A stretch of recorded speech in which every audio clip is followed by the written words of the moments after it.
बिनि खौरांफ्रा जोंनाव सानफ्रामबो दैनन्दिन फैगासिनो दङ। सानहर जोङो मावख'आव थानानै गोबांथार जोङो बेबायदि प्रब्लेम्सफोरजों जोङो फेस जानो गोनां जानानै फैदों। आथिखालाव जों बांसिन बागै जोङो नुदों जे क्लास 9, 10 फरायनाय बांसिन फरायसाफोर फंबाय बिनानावमोन, हौवासा हिनजावसा जियानो जाया मानो बिथांमोना बांसिन मबाइल आरो बेबायदि एन्टि ससियेल एक्टिभिटिसजों बिराद लोब्बा थानाया जोंनि गेजेराव दायो जागासिनो दङ। आं बावहाय गोबांथार थन्न' बाथ्राफोरखौ बुंनो हायो, नाथाय गोबां थन्न' बाथ्रा बुंनांगौबा गोबां मानसिफ्रा माने गाज्रिबो मोनगोन आरोखि। दा थारमाने बनरगाव दख'रा दुलाराय बर' फरायसा आफादखौ, मानोना सानफ्रामबो जों बे माने केसखौनो सल्भ खालामनानै हरबाय थानो गोनां जागासिनो दङ। आङो बावहाय बेखिनि बाथ्राखौ बुङाबाबो जानाय नङा जे माने जोंनि गार्जेनफ्रा स्कुलावथ' हगार हरो उन्दैनिफ्राय क्लास 10 सिम फरायनो बा मेट्रिक होजासिम, नाथाय बिमा बिफा दोनलांलाय दोनबोलाय खालामसेयावबो, हस्टेलाव थासेयावबो बा गोबां जोथोन लासेयावबो जोंनि गथ'फोरनि गोबांथार माने अंगफ्राव देहाफ्राव माने टिटु आखिनानै लानाय दंसै। आरो बे टिटु आखिनानै लानायनि माखासे जाहोनफोरखौबो जोङो जायफोर बिथांमोना टिटु आखिदों, जायफोर बिथांमोनखौ जों हमनानै लाबोयो, सोङो सेबो, बिथांमोननिफ्राय जों मिथियो जे टिटुआ ओरैनो माने आखिनानै लानाय। आरो बावहाय मोनसे ओरैबायदि गुरुत्व गोनां मोनसे बाथ्रा हाबनानै दङ जे जायफोर बिथांमोना दायो जोंनि क'क्राझारावबो गोबांथार लाइमोना ड्राग्स लाग्रा जाबाय, बिजि लाग्रा जाबाय। थारमाने बे टिटुआवनो थारमाने थुदेरनानै बे ड्राग्सखौ लानाय जायो। दा बे बाथ्रायाबो जोंनियाव माने खौरांफोर फैदों, जोङो मिथिदों, खोनादों बा जोङो सेबनानैबो मोनदों। आरो बावहाय जोंहा बनरगावनि जुरिसडिक्सनावनो थानाय गथ'फोरनि मोनसे माने बाजार बायदि जानानै दङ। बेयो जोंनि थाखाय जोबोर जिंगासिनो गोनां बाथ्रा जानानै दङ। थांनाय समावबो ससियेल मिडियाआव ओंखारदों, सोरनिबा हिन्जाव गोमानाय, सोरनिबा गथ' गोमानाय, सोरनिबा फिसाजो गोमानाय, सोरनिबा फिसालाजों दोनखारनाय, बे गौरांनिफ्राय जादों होननाय बाथ्राफ्रा गोबां बेबायदि सरसा जाबाय थादों आरो नुबाय थादों, मिथिबाय थादों। आरो जोंनि दख'रा आफादनि जुरिसडिक्सनाव गोग्लैयो हिसाबै बेफोरनि गासैबो समयसाफ्रा जोंनावहाय फैबाय थायो। बावहाय माखासे जेनाखि धाबा टाइपनि माखासे रेस्टुरेन्टफोर दङ, बेवहायबो गोबां एन्टि ससियेल जेनाखि एक्टिभिटिस बियो जायो।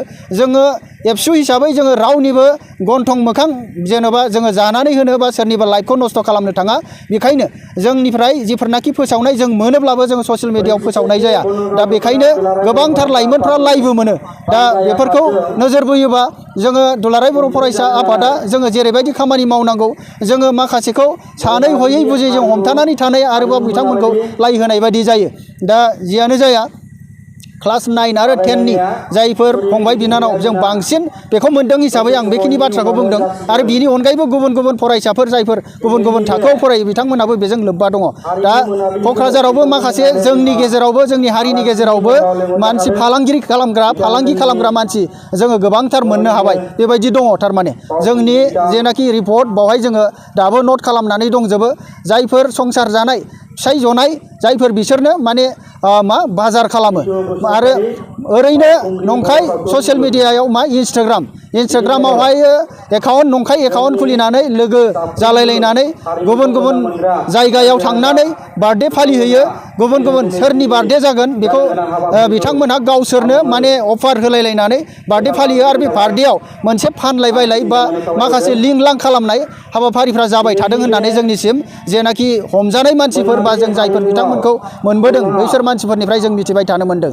दा बेबायदिनो चिराङावबो आरो बावहायबो आरो माखासे बेबायदि बिउटि पार्लारजों लोब्बा थानाय जायफोर माखासे मालिकफोर, बैसोर मानसिफ्राबो माखासे लाइमोनफोरखौ फुस्लायनानै बुरखायनानै गुबुन गुबुन बेबायदि धान्दायाव सोबाय थानायखौ जोंनिसिम बिराद माने खबर फैबाय थानाय, बा जोङो बेफोरखौबो जों सेबनायनि गेजेरजों मोनबाय थानो हादों। दा बेफोरनि सायाव खामानि मावनांगौबा खालि दुलाराय बर' फरायसा आफादाल' खामानि मावब्ला बियो जोबनाय नङा। जोंनि गार्जेनफ्रा कनसियास जानांगोन, सांग्रां जानांगोन, बहा थांदों बहा फैदों सोंनांगोन। दा दिनैहाय गोबांथार बेबायदि मोजां मोजां न'खरनि परियालनि लाइमोन फरायसाफ्रानो बेबायदि नस्थ' बांसिन जानायखौबो जों नुनो मोन्दों। दा गोबांथार साननो गोनां आरो जिंगासिनो गोनां बाथ्रा जानानै दं। जोङो बेखौनो नायनांगोन जे सम आरो थासारिजों जों खारफानांगौब्लाबो जों बिनि सिगां साननांगोन। आरो जोङो जोंनि लाइमोनफोरखौ जों ओरैनो आवसान हगारलाबायबा जोङो जानाय नङा। मालाबा जोङो गोबां बुजायनानै हरो, जोंनि नोजोराव, जोंनि मेगनाव गार्जेनफ्रा फैनानै गथ'फोरखौ बुनो थाखाय गोबां नाजायो गावसोरनो, नाथाय न'आव थाङोब्ला बेनो सना। नाथाय जुदि बेबायदि एथ'ग्राब सासन खालामोब्ला बै गथ'आ बारनायनि खुनु लामायानो थाया। दा गोबां बाथ्रा बुङोब्ला गोबां लावगोन। दा बे एसेखिनि समाव गोबांथार बाथ्राखौ बुंनाया सम्भब नङा। दा बेनिखायनो आं गासै रायजो राजा, जोंहा माहारियारि गोबां आफाद दङ जोङो गासैबो जोङो हारिनि थाखाय मोनसे दिसाखौ थिग खालामनो थाखाय लाइमोनफोरखौ मोजां लामायाव लाबोनो थाखाय बयबो नों आं बयबो जोङो नाजालायनांगोन खामानि मावनांगोन गावखौ बुंनायखौ दोनथ'नांगोन आरो गावनि जेनेरेसनखौ सोरबा आसि थुगोनखौबो जोङो दोनथ'नांगोन बेनिखायनो जोङो एट प्रेजेन्ट टाइमाव जोङो जिखौ नुदों जेखौ गोरोन्थि नुदों बेखौ आंनिया भुल जायोबा सोरबाया आंखौ बुंगोन आरो आंबो सोरखौबा भुल नुदोंबा जोङो बेखौबो बुंनांगोन बेखिनि बाथ्राखौ आं बयनिसिमबो खावलायबाय बयबो जाहाथे सांग्रां जायो लाइमोनफोरखौ बयबो थाल लायो जोङो बिथांमोनखौ मोजां लामायाव दिन्थिनो हायो बेखिनि बाथ्राखौ आङो बयनिसिमबो रायजो राजाफोरनिसिम खावलायहरबाय गासै माहारियारि आफादजों लोगोसे गुबुन दल संगठन गासैखौबो आङो दायथ' लालायलायनानै हाबाफारि लानानै खामानि मावलायनो थाखाय आङो बनरगाव दख'रा दुलाराय बर' फरायसा आफादनि जानानै खावलायहरनानै गुसुं बिबुंथिनि गेजेरजों बेखिनि बाथ्राखौ बुंनानै आङो फोजोबथ'नाय जाबाय।